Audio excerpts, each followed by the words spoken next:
Good afternoon, good morning, good evening, good night. Welcome to the internet. Time is relative, so you might be in any manner on the planet right now. This is a live podcast for you, no matter where you are, and it's called Recruiting EQ. This is episode number 82. Every single episode, I'm incredulous about how many we've done because I honestly do not remember making 81 of these in the past, but we did. There's evidence. This is our month-end sales panel, which has historically been our most popular thing we do every month, to get together with a couple of sales professionals and have a chat about sales. I am naturally in recruitment, but I mean, a lot of this is any kind of sales chat, and I'm very happy to have the panelists that I've got today for November of 2025. How's it going, you guys? It's great. Yeah. Oh, very enthusiastic. Great. How are the Blue Jays doing? Come on, let's go. Yeah, I know. We're definitely going to have to hit the Blue Jay thing early. It's funny. Usually there's at least one other Canadian on this podcast with me, but weirdly enough, that where the Blue Jays are in the World Series, I'm here surrounded by Americans. I booked the show, so I did it to myself. But but yeah, go Blue Jays. I'm rooting for Toronto. Thank you. As a Boston fan and a fan of baseball, I don't know. The Yankees and Dodgers are hard to root for. Fair. That's my opinion. Well, yeah, I was going to assume being in Boston as you are that you're not a Dodgers fan. I was just guessing. Just guessing. So yeah, today we're going to hit a bunch of sales topics. But before we do so, I would love to go around the room, and if you guys can maybe introduce yourselves and a little bit about what you do, and then let's take it from there. Who wants to go first? Let's give it to Kevin. Go for it, Kevin. Sure thing. Kevin Wilder here. Sort of been what I would call part two of my career. The first part spent leading teams in recruitment and also human resources. And second part, same human capital highway, but now focused on helping organizations with the costs surrounding insurance, specifically employee benefits. So much to do with business services provided, a lot around the sales process, but just a little bit of a different click in terms of what I'm selling today.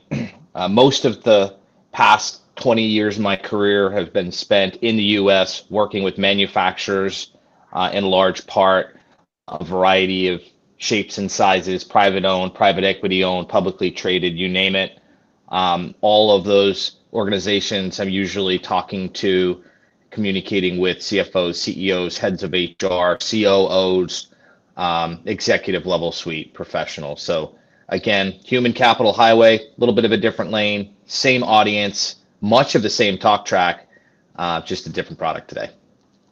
Awesome. And you're in Boston. Is your territory New England, or are you national, Kevin? National, but yeah, my office is in Rhode Island, actually, Rick. So I'm about a half hour south of Boston. I would say of the prospects that I'm targeting, 75% of them are in the Northeast, in particular in New England. But because of my background and history of working coast to coast, about 1/4 of my prospect list is outside the region as well. Awesome. Thanks, Kevin. Who wants to take it next? James, go right ahead. All right, cool. Thank you. So my name is James Buckley. My personal brand, Say What Sales, has been around since about 2015. I started that by holding my phone in front of my face and creating content for people. And basically it was sales tips around what I was doing every day that wasn't working and what I was doing that was. And I didn't realize at the time that would lead me to an organization called Sell Better. We started out under the sales training umbrella of JB Sales. Perhaps the name John Barrows rings a bell to some folks. That is one of the most, world-renowned sales trainer to the stars, so to speak. And when COVID hit, we weren't able to get on planes and train sales teams anymore. So instead, we started doing these webinars and these quick events online. Thousands of people started coming to these shows that we were doing. So we quickly saw the opportunity to build a media company that was specifically designed for salespeople. And Sell Better is the daily sales show. We are live every day talking to salespeople, sales leaders, and just asking them, what is the best thing that is working for you, and what's the thing that people should avoid in the modern age. And you'd be amazed at how this helps people. We have anywhere from 700 to 1,000 people that come to that register for every show. About 40% of them actually show up, which is amazing. What? Yeah, I know. That I like to think that it's because I'm fairly entertaining. And that's a good part of that's my favorite part of the job, is like connecting my sponsors and my speakers, my guests with the audience. It's the best audience in the world. They actually participate in the conversation. Check us out, sellbetter.xyz, and I will stop talking now. Thank you for coming to my TED Talk. Thanks, James. TJ, hit it, man. And I'm kind of the new kid on the block here. I'm TJ Graff. I'm the president of Star Behaviors. But my career in sales goes all the way back to the 80s in sales and management. And then when there was a recession in 91 and 92, I turned to professional truck driving and have been involved in the trucking industry now for over 33 years, 22 as a driver. And that was over the road throughout all of the United States and into Canada. And also had the opportunity to serve my country as a civilian contractor over in Iraq and Afghanistan, working with the military and providing supply missions for them. And for the last 11 years, have been involved in the recruiting side. So I went from being a suit to a boot to now being a suit again, but now wearing a Jimmy Buffett suit, because I'm very, very blessed in that I live in San Carlos, Sonora, Mexico. Just wasting away in Margaritaville. Kind of. Yeah. No, I've spent enough time in Mexico. I absolutely love hanging out in Mexico, man. What a great place to spend some time. So that is quite a blessing. So I've been here full time for the last several years, and it's been fun. This is why you're the most tanned of all of us, TJ. It's a real tan. You just get to live in Mexico. Do not adjust your screens, people. He is that tan. Yeah, exactly. Just pick, for those of you who are just joining us right now, pick which one of us lives in Mexico. Moving on. I don't know. Who could it be?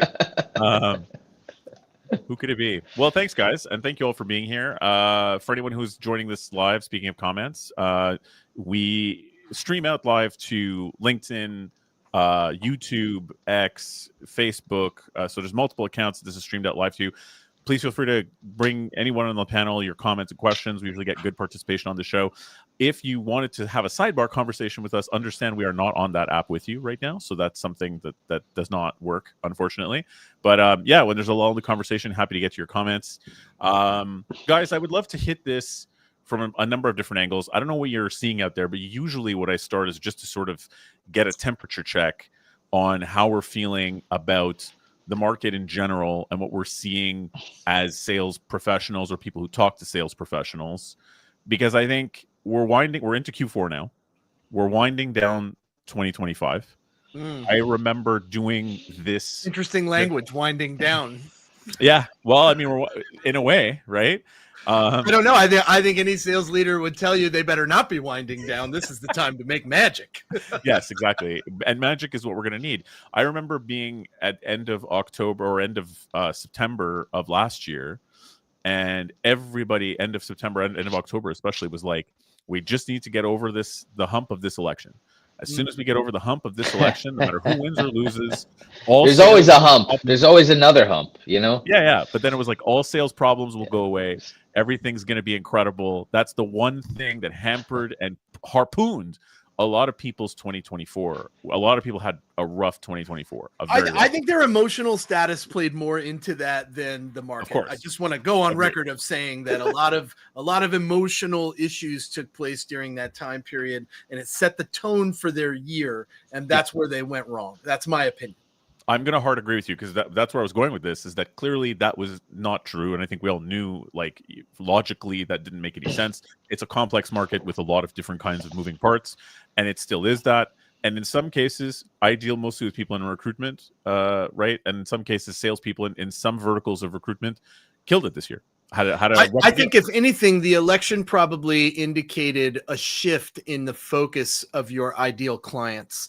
There were probably some sectors and some segments that took a hit, and you knew that going to them and saying spend money probably wasn't a good idea based on that outcome. But that's probably the deepest it would have gone. And, those segments obviously would have suffered the consequences for that.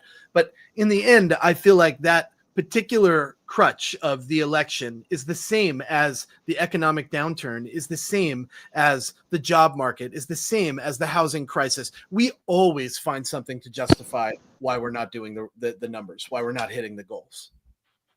Yep, for sure.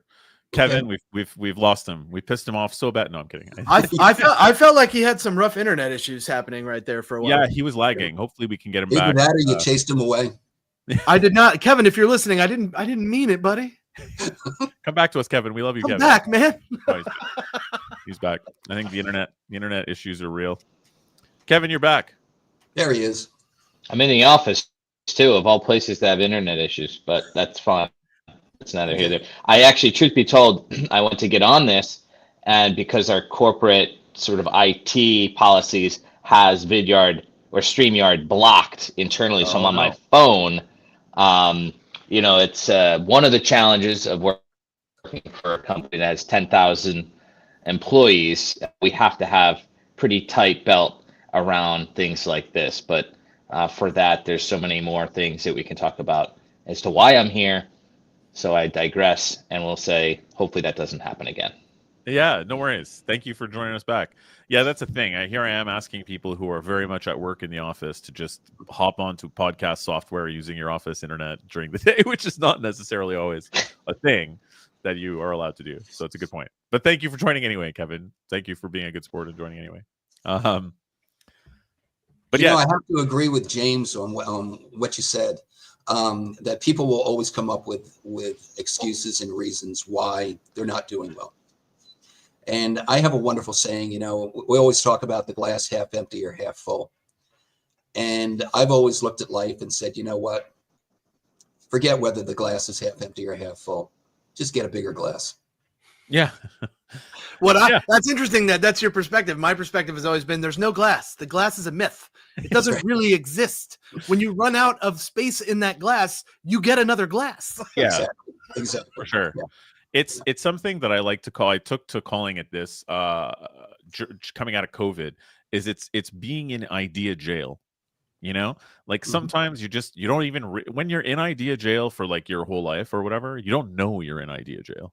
But being in idea jail is really one of the things that holds back salespeople and everyone just in life in general.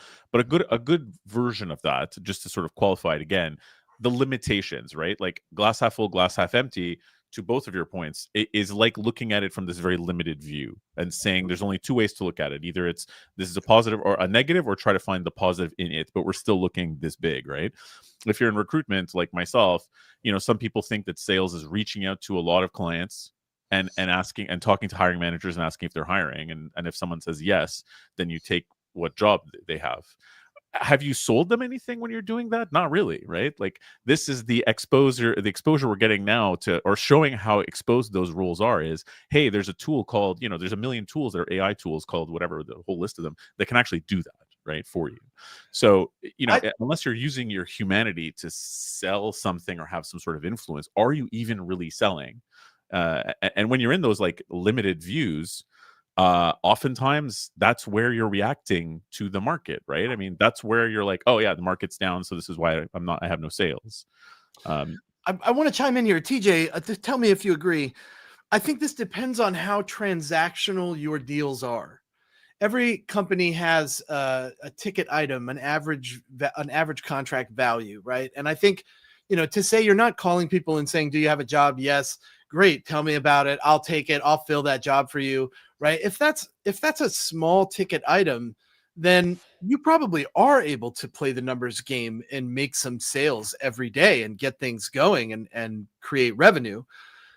Unfortunately, I think most organizations want higher ticket values in the modern sales age, right? We're not looking for that individual to purchase. We're looking for a deal that consists of multiple users or multiple roles across an organization. We want to fill as many of those as possible, right? I don't want to sell something that's $2,000. I would much rather sell something that's $200,000, right? That's much more attractive to me as a seller. And I think we adjust our approaches in the modern sales age to fit that ticket price.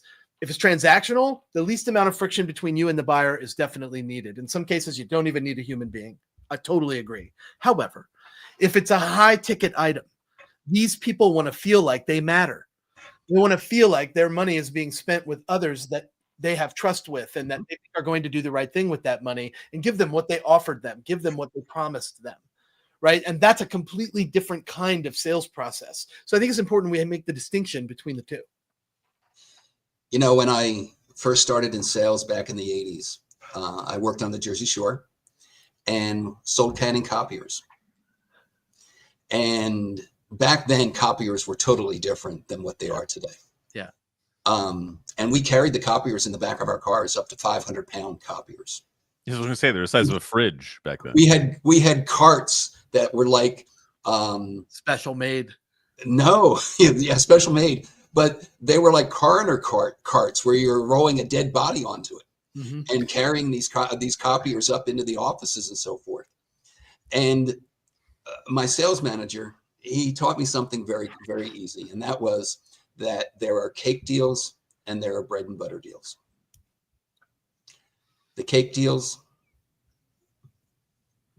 the bread and butter deals, you know what? Those are the things that pay the bills. The cake deals, those are your whales. You get they make your quarter. Yeah, you get one of those every every quarter, and it takes you over into bonus. That's right. But the down the street business, the relationship building, that's the important part. And that's, you know, when I started in 1984 selling copiers, and I set my goals up accordingly, and said, fine, I'm going to pick 2 major accounts that I'm going to work on for the quarter. And if I close one of them, great. Otherwise, it's all the down the street business. And it's the same thing happening in driver recruiting. For 10 years, I owned my own third-party recruiting agency. And everybody in third-party recruiting for truck drivers wants to go after the big accounts, the JB Hunts, the Schneiders. They're pain in the butts. They're wonderful people, but there is such corporate structure that they don't look at the individual. It's round peg, square hole, next. Yep. And that's where partly that Star Behaviors has developed in our development of a behavioral assessment designed specifically for truck drivers, and now expanding much more into a wide variety of positions within the transportation industry.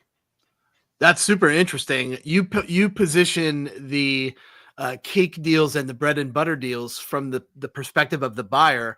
I think that or from the perspective of the seller, I think I also look at the perspective of the buyer. And I think that buyers are different as well. It's important that sellers understand every buyer has a specific personality type that they like to buy from.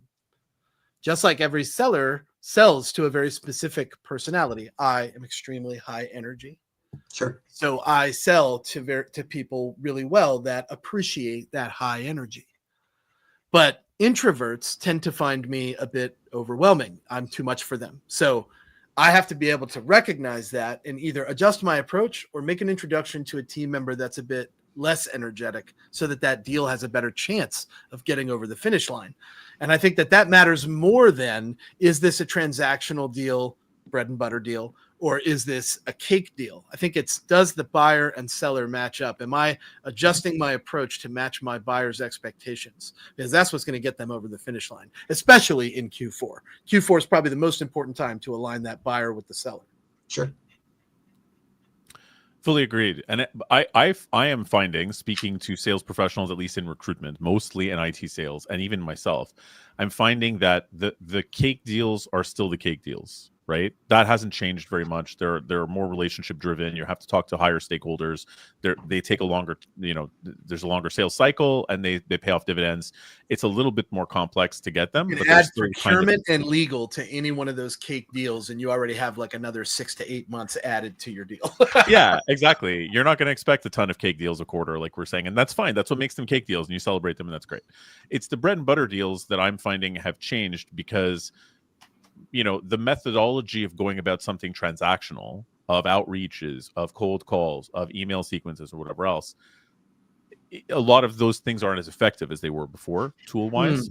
So how are you guys feeling about that side of it, like in terms of what you're seeing, what you're hearing, what you're advising people for the outreach, for the people who are grinding out their sales? I hear a lot of extremes out there, but I'm curious what you guys are seeing, hearing. How do you feel? Like what's hot, what's not, basically, like it says in this title here? Like, what do you think is like this? I want to give it to Kevin while he has the opportunity before he gets thrown out again. Kevin, yeah, hit it. Yeah. I'm on a 3-strike policy. I'm on 2, so there you go. Appreciate that. You don't have to be Kevin. That's okay. You get more strikes, I promise. All right, I'll keep coming back for more then. Please, if you want to, please, yeah. In the world I operate, USI is great with creating a playbook. They've created a playbook. Mike Sicard has done an unbelievable job putting a playbook in for everybody to operate on. And we have 4 quadrants. We social sell, so we use obviously social media and LinkedIn. We cross sell, so we have 2 different arms of our business. Property casualty, or your commercial lines, and then your employee benefits, which is the team I'm on. So we're constantly cross-selling. Our COIs, our network of people that we really feel can influence decision makers or help us get to the right decision makers. And then our calling, our outbound outreach, our cold calling, our pounding of the pavement. And I think it's not one or the other, it's all of the above. And for me, I think your more seasoned sales professionals, I'll put myself in that category, we gravitate towards the COI network.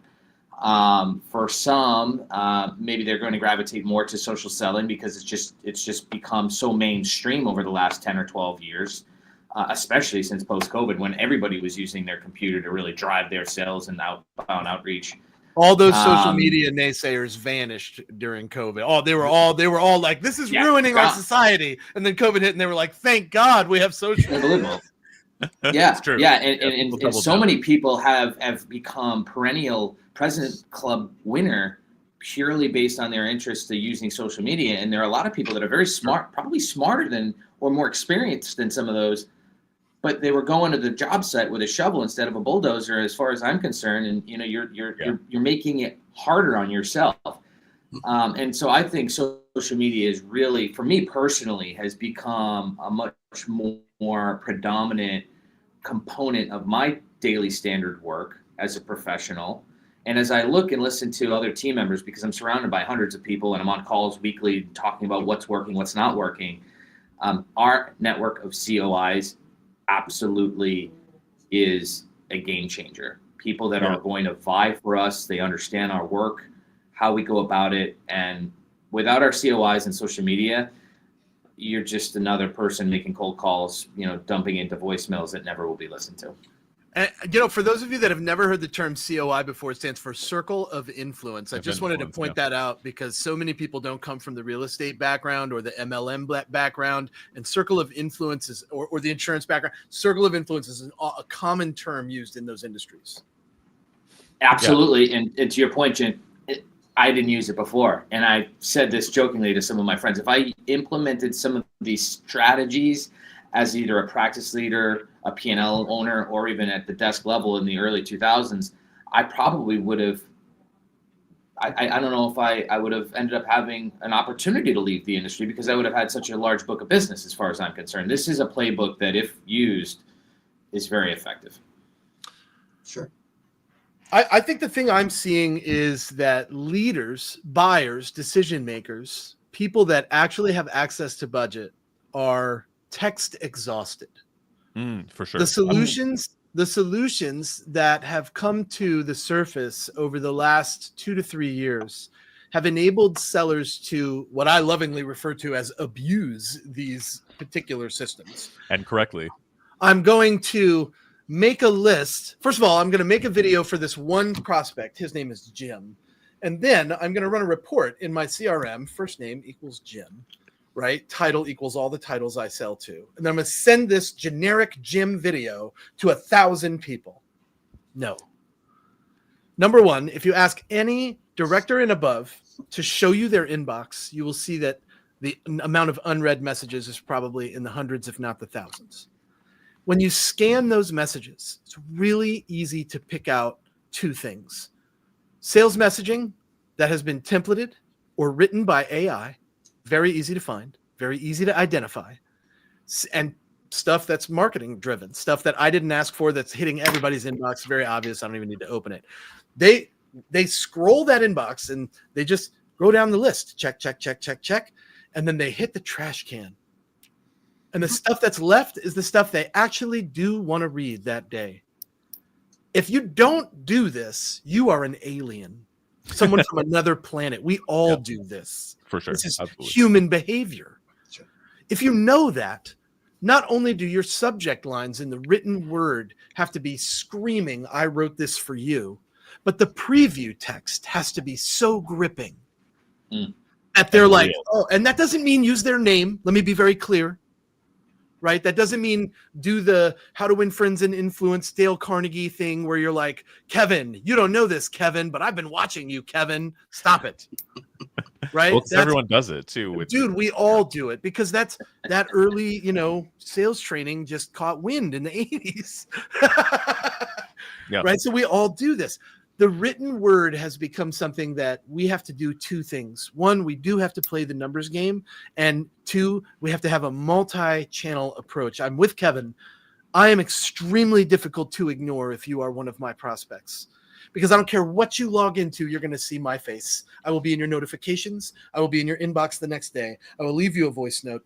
If I have a cell number for you, believe you're getting a text message. It is extremely difficult not to speak to me if you're a prospect of mine. And it's all good fun. It's all lighthearted. And that draws people in for me. And this is a modern approach that differs greatly from the, let's call them older generation of sales leaders that are constantly pushing down on younger reps saying, forget all the tools. More is the answer. This has to stop. For sure. More ineffective approaches. Yeah, great. Just double down on your calls. Just send more emails. Oh my God. Well, wait a minute. If it's not working, let's do more of it. Yeah, exactly. Totally. Let's scale all the things that are failing us. It's like the old joke, right? The old seminal joke of, the food here sucks. It's like, yeah, the portions are so small. Exactly. Why do I want more terrible food? But, Yeah. Anyway. Yeah. I think back on now. I'm probably a half a generation younger than all of you, or older than all of you. Excuse me. You're half a generation younger than me. But there was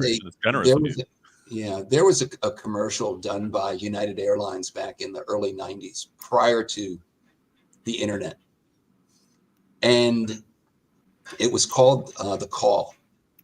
And the sales manager brings his sales force into the conference room, and he says, we just got a phone call, and we just lost a client we had for 27 years. He said he doesn't know us anymore. Now, remember, this is 1992, and he says, we used to do business with a handshake. Today, we do it with a phone call and a fax. Let's fast forward to 2025. We do it with a text message and a Zoom call. It's click per quote. No, it's click to quote now. Like we just click a button and the quote goes. Or hey, here's my calendar. Set up an appointment, please. Yeah. How impersonal, So he starts handing out. It was a commercial for United Airlines, and he starts handing out. The secretary starts handing out plane tickets, and the guy says, "That's got to be 200 cities." And the sales manager says, I don't care. We're going back and meeting every one of our clients.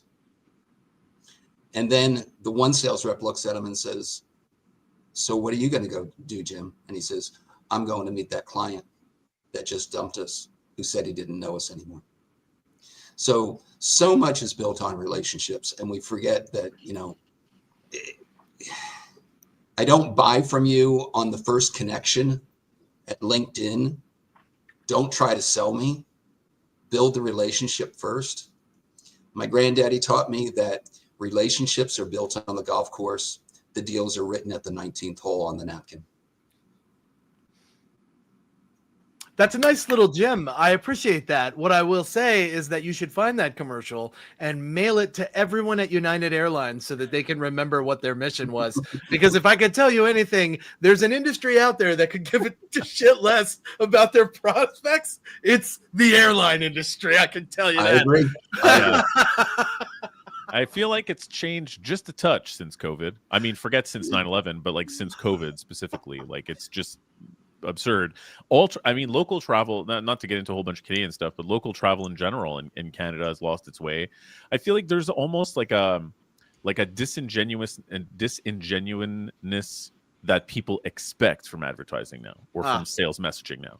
Like they're so used to the messaging coming from a company, like you said about, United Airlines or any airline for that matter, being so different from the experience of using that service, that it's like they don't even, if you say that, like they won't believe you, right? Like there's a lack of trust globally with sales messaging. How are you guys? I want to say two things about that, and the first thing is that we are confusing advertising with sales messaging.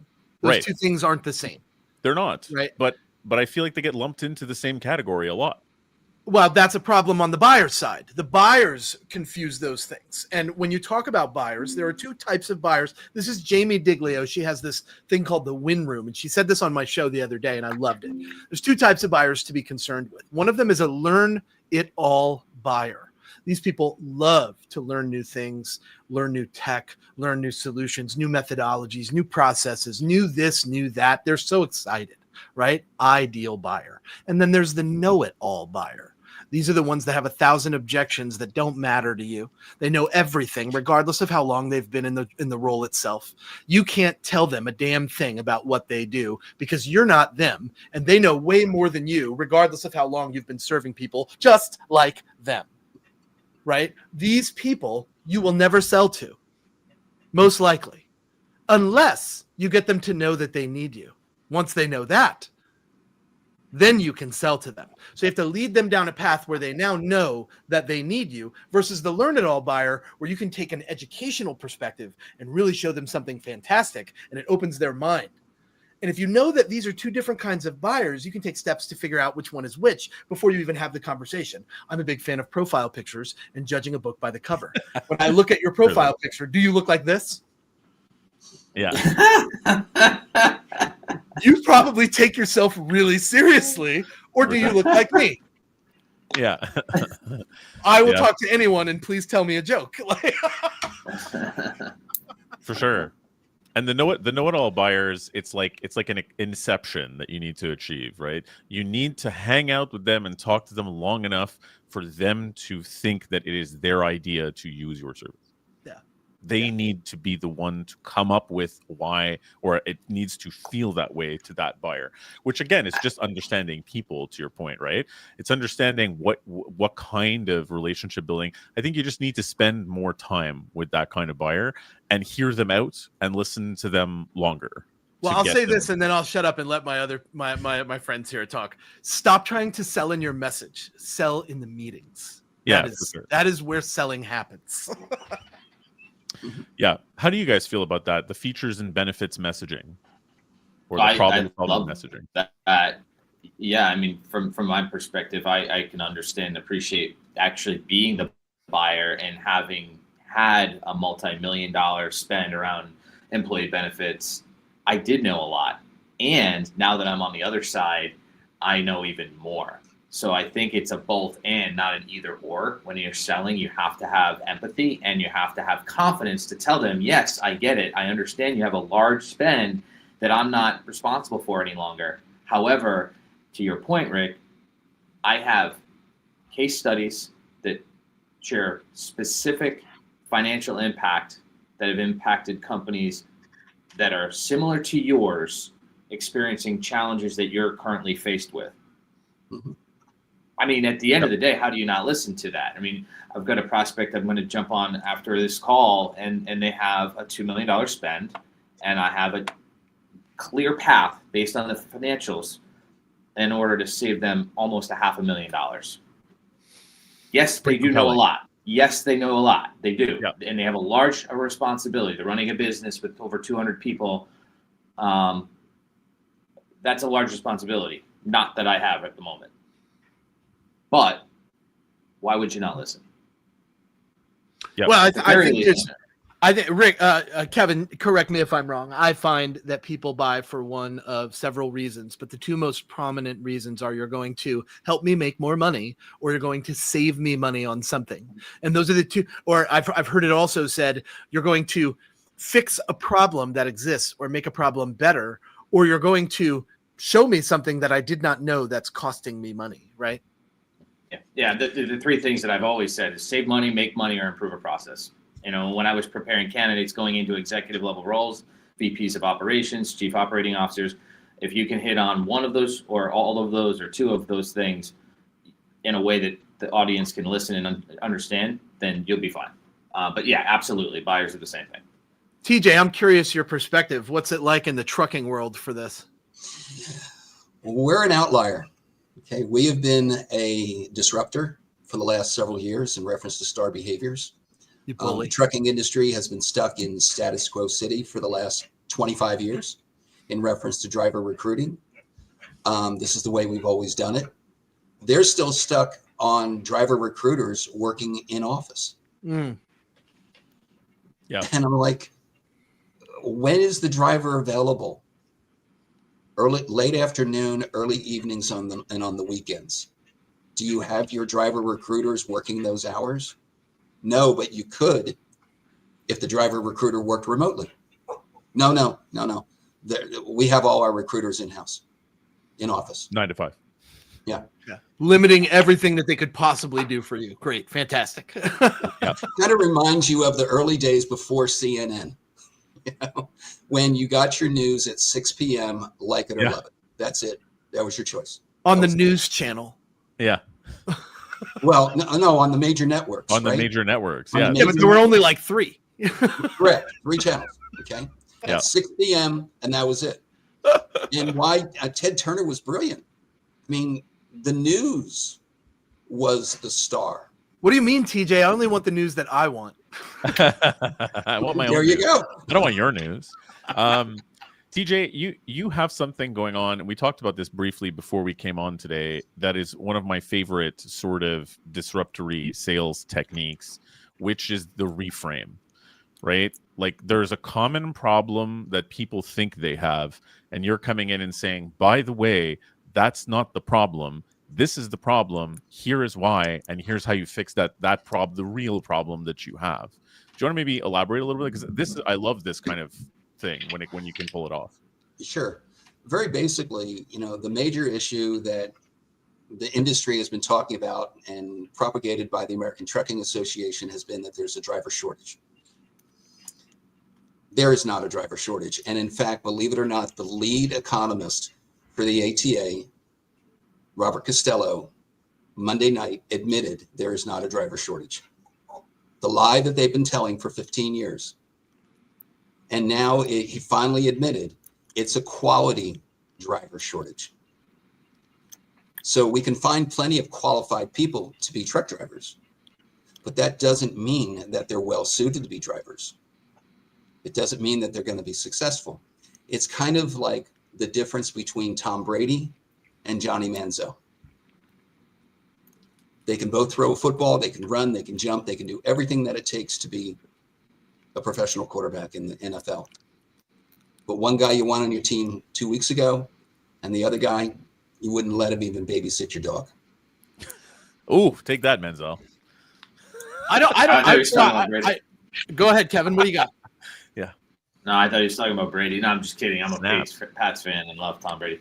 But no, I love that analogy, and I can understand where you're coming from. I love that, the idea of reframing too, because we in the insurance world, we have this epidemic that is wrapped around 20 to 25 and even upwards of 30 or more % annual renewals, right? Is the problem your renewal, or is it more systemic based on your population health and your strategy within the organization that we at USI will help address? We can go and negotiate and get some savings because we pay by a tremendous amount with all our carriers.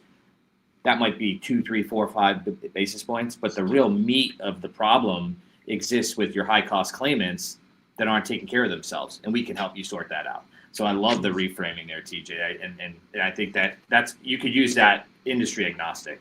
Yeah. So if you basically hire quality individuals for each of the positions that you have, now you have, especially in the driver form, you have lower turnover, higher retention, which brings about greater profitability. And hiring top performing drivers, you now have less insurance claims, greater profitability. And because you drew a line in the sand in the reference to the way that you're hiring, utilizing a concept called predictive hiring, that you can now go to the underwriters and say, since April 1st, we put this into effect. Here's the results that we've seen for the last 9 months.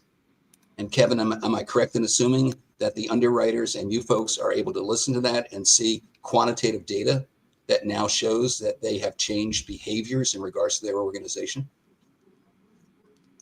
Of course. I want to talk about reframing from a different perspective, TJ. My audience is comprised mostly of the B2B SaaS and technology world. So software as a service, that's where my audience is the bulk of. And when we talk about reframing, it's usually in objection handling. So somebody might say something to you like, well, that's way out of my price range.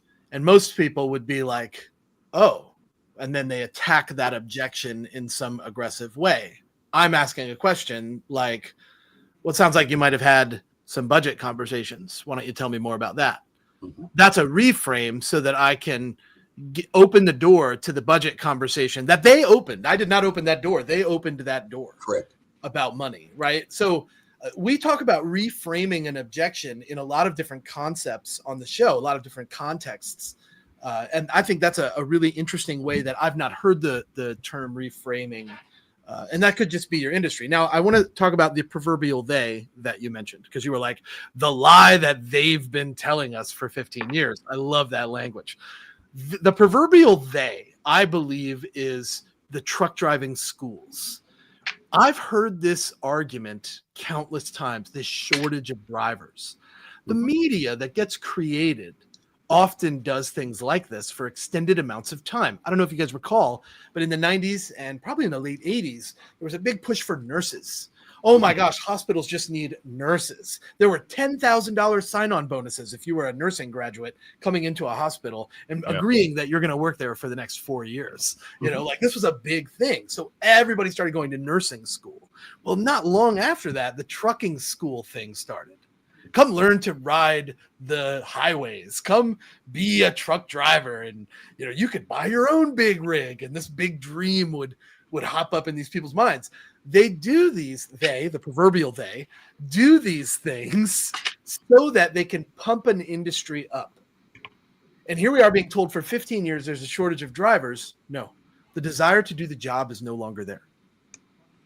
There are other jobs that are more attractive. Recruiters are needed to go find people that actually want to do this job. And if you can find those people and you have a pool of them, there's no shortage of drivers. Amazing how that works. So I think we're all very manipulated by things that we see for long extended periods of time. And then we approach our process in ways that are a reflection of those things that we've taken in over a long period of time. To your point, the trucking industry has been doing it the same way for countless years. We've always done things this way. It's like the saddest words in business. We can all agree that change brings growth 100% of the time, all the time. Anybody that doesn't agree with that probably won't be in business for long. Well, yeah, but and at the end of the day, too, just to go on the back of that too, is it's easy to take data, and this is a problem I have when people talk about quantitative data, is without rethinking those numbers. If you look at, historically for the past 15 years, we have needed to hire 10 truckers per year, and we have an attrition of 50%, right? So we need to interview 40 to hire 10 to keep 5, right? And so it's like we need 40 candidates. This is just random numbers I'm pulling out of thin air. But I don't think they're that random. but the percentages are probably ish, I assume. But if you hire 2 and you get 1, you did really good. Yeah, but point being, then it's like if you instead met with 10 instead of 40, but all 10 of them were good people, like truck drivers who actually wanted to and were suited to the job, like you're saying, TJ, who weren't likely to quit that year, then you would maybe need 0 the next year, new ones, right? So it's like the historical data, using it to predict the future and just saying, well, this is how it was, that's how it's going to be, we don't have enough, that's our problem, is kind of a one-dimensional way of looking at things, instead of saying, hey, is the historical data coming to us from a bunch of misconceptions maybe that we had?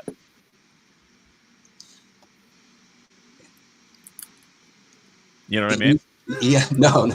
Conversation killer. The use of behavior. No, you're absolutely right.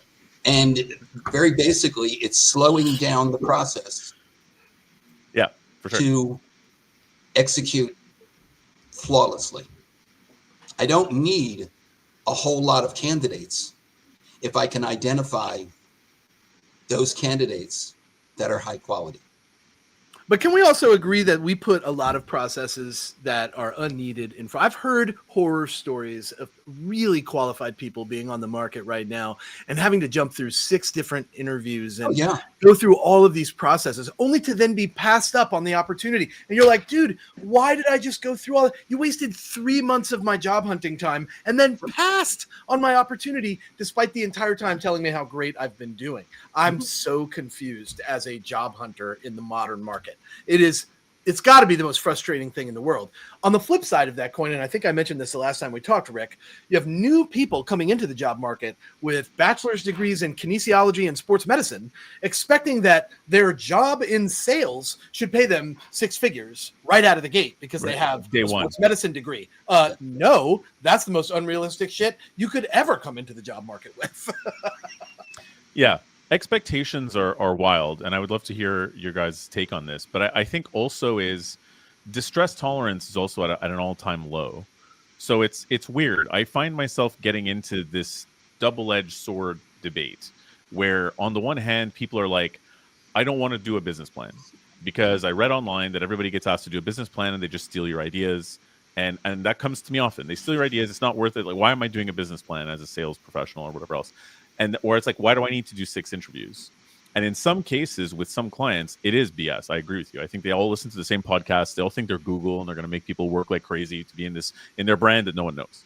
But then on the flip side, there are some people where they want you to meet everybody and see if you get along with everyone because they want you to be happy with the decision when they're offering you the job.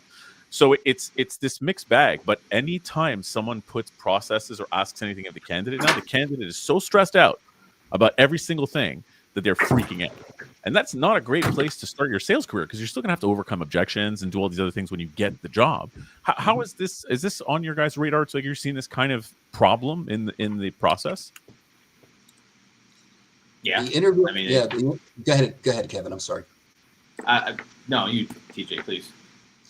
What I was going to say is in the non-truck driving realm of trucking, in the non-driver positions, you're absolutely correct.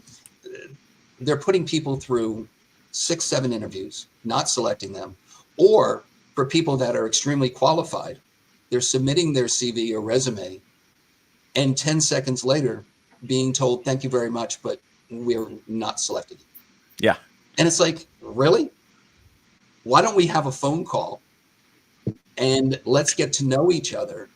But I think with the evolution of AI, we're using AI as a crutch rather than as a tool.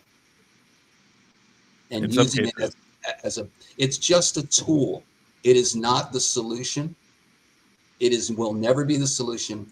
It is not designed to replace people. It is designed to enhance the performance of people. Fully agreed. Well said. I agree with you on that front, on the AI side, but I do think that we are seeing the difference between the ability and the desire to do a job. The problem with hiring salespeople, and it's always been this way, is that everybody sells themselves really well in the interview. We all do it. We sit down and we talk about all our accomplishments, and we talk about they might say something like, "What's a weakness that you have?" And you're like, I got nothing. You know, there's like 1,000 different things that we do in the interview that position us as wonderful sellers. But you don't really know if this person can sell what you sell, what your product, what your service is until after you hire them. And what are you doing? You're ramping them. What does that ramp look like? Well, we call it 3 months. I'm going to give you a laptop. I'm going to put you with this person. You're going to hear all these calls. You're going to go through whatever digital training service or LMS that I might put in front of you to jump through and get certified. Wonderful. 3 weeks after they finish that ramp, they quit. Would we agree that there are qualities, core values, and behaviors that are inherent and indicative of all top performing sales reps? Would we also agree that specific environments exist that nurture those reps? Well, we're talking about what they bring to the table. Yeah, I think yes. Yeah. I think both have to exist at the same time. I think the longer the recruitment and interview process, the less amount of upfront work the company has done. In other words, many organizations are not doing the needed work to flush out what the true role is, to get stakeholder buy-in, to prove out that they actually need the position filled. And so they take these candidates through a dog and pony show and end up wasting their time. Rick, you can speak to this more than any of us, at least for me, my perspective. How many positions have you recruited on over the last 36 months that ended with no placement? Nobody got the job. Nobody got the good news. Not one.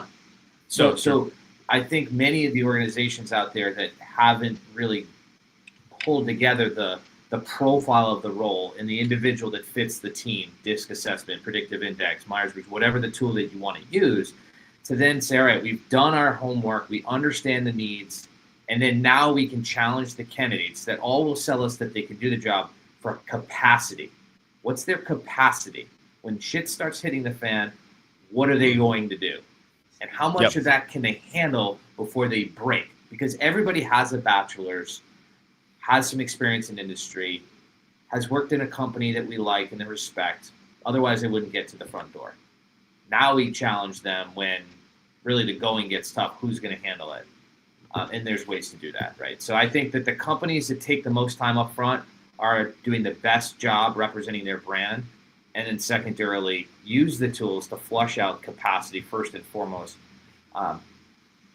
rather than worrying about their qualifications, which obviously, to your point, Jim, like everybody tells you they can walk on water and they'll carry their bucket to prove it.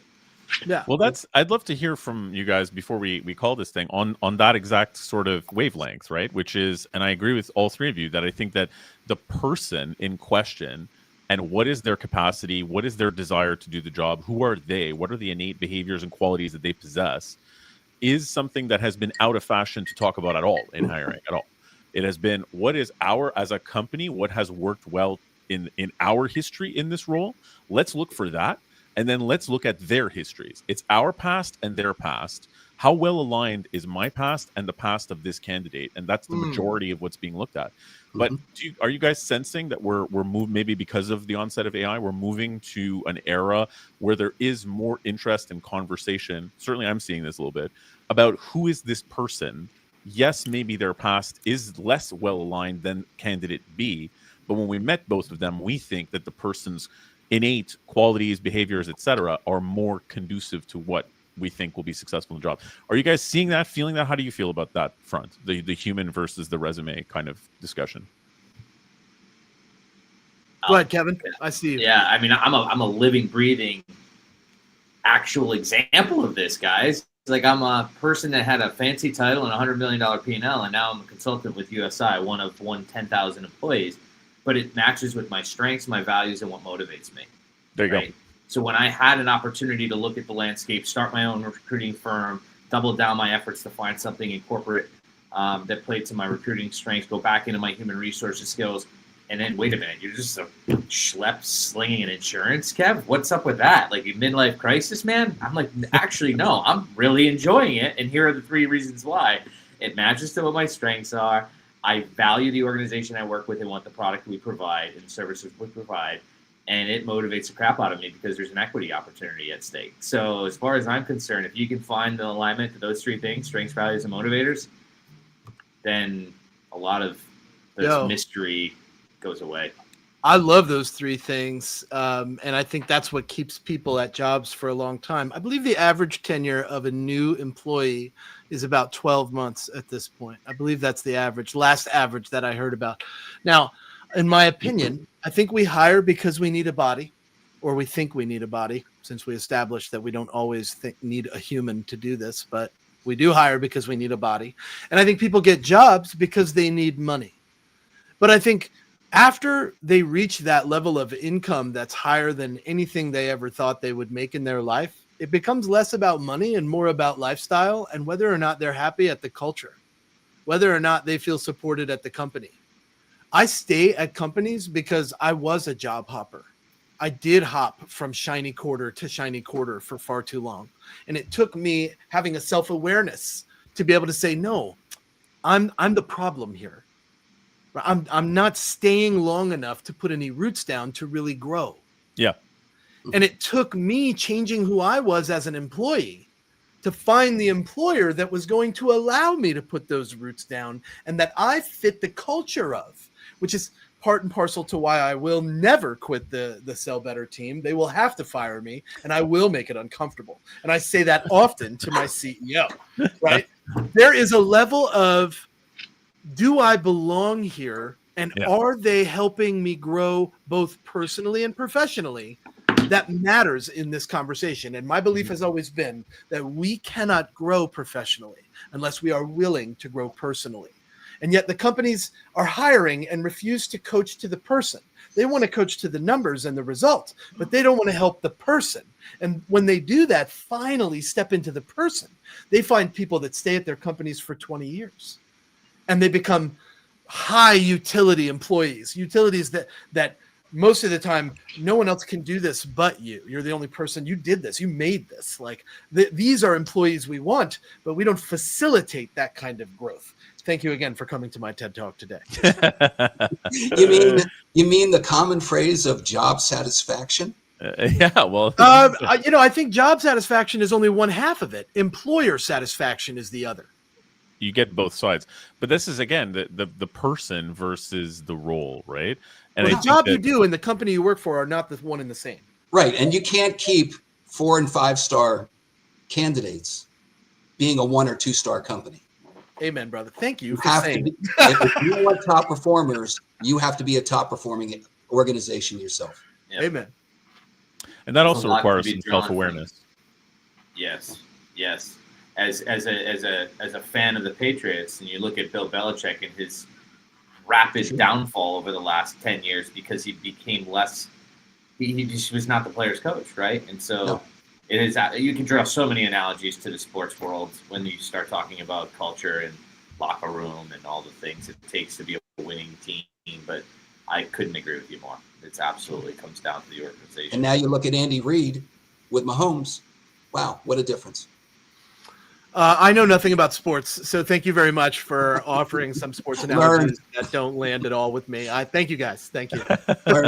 You're welcome. You established early on that you're not a fan of sports, and for some reason we just keep going back there. Sorry, James. These guys just keep landing on that. I don't have any idea why. Everybody's like Mahomes and all this stuff. My internet was shoddy there early on, so sorry, Jim. Yeah, exactly. I just give everybody shit that talks about sports analogies. That's all.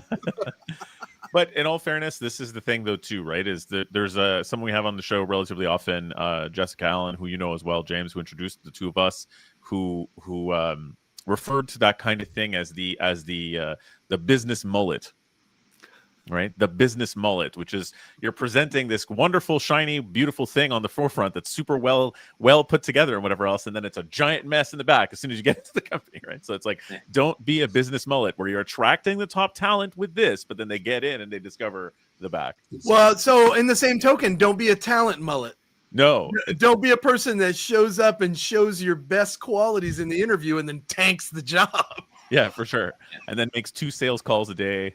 Goes on disability immediately. But with predictive hiring and behavioral assessments designed specifically for the job, you're going to screen for that, and you probably won't even bring that candidate in. See, that's the interesting thing in our episode that we had with you on a couple earlier this month, TJ, about talking about behavioral versus personality tests. I think I was not really aware, even working in recruitment. And this is probably just a failing on my part. That the difference, in essence, is that the personality tests are: is this person going to be able to do our job well? And the behavioral test is this person going to be happy here doing the job and stay longer term? And I'm a lot more interested in the second variety of test, because I think if someone is, again, motivated, like you were saying, Kevin, if it aligns well with them, they're, especially in sales, you're more likely to succeed if you're having a good time every day. I mean, that's the biggest challenge, is keeping up your morale in sales and your energy. And when you wake up in the morning, are you like, great, I get to go to work today and talk about stuff I'm interested in? Or are you like, oh my God, when's my first break again? 10 a.m. I'll never make They're it. going to breach You know the gates of hell with a water pistol if Yeah, they enjoy doing what they're doing. That's pretty good. That is good. Well, gentlemen, somehow the hour has melted away very quickly, so I really appreciate it. All of the insights. Would love to have you all back on again and again. And thank you, everybody who listened. We did have one comment, I guess I'll shout it out, which was, I love it. I'm the same way. There you go. That's the comment of the day. Happy that you are a like-minded human being. Christine G, hit me up. I know what point in the conversation you were talking about. We'll go back through the history and be like, me too. Oh my God. Thank you, everybody. This has been Recruiting EQ episode number 82, our month-end sales panel. Thanks, guys, again for joining us. We're live every Wednesday at noon EST, and we hope to see you every week. Have a good one, everybody. Take care. Yeah.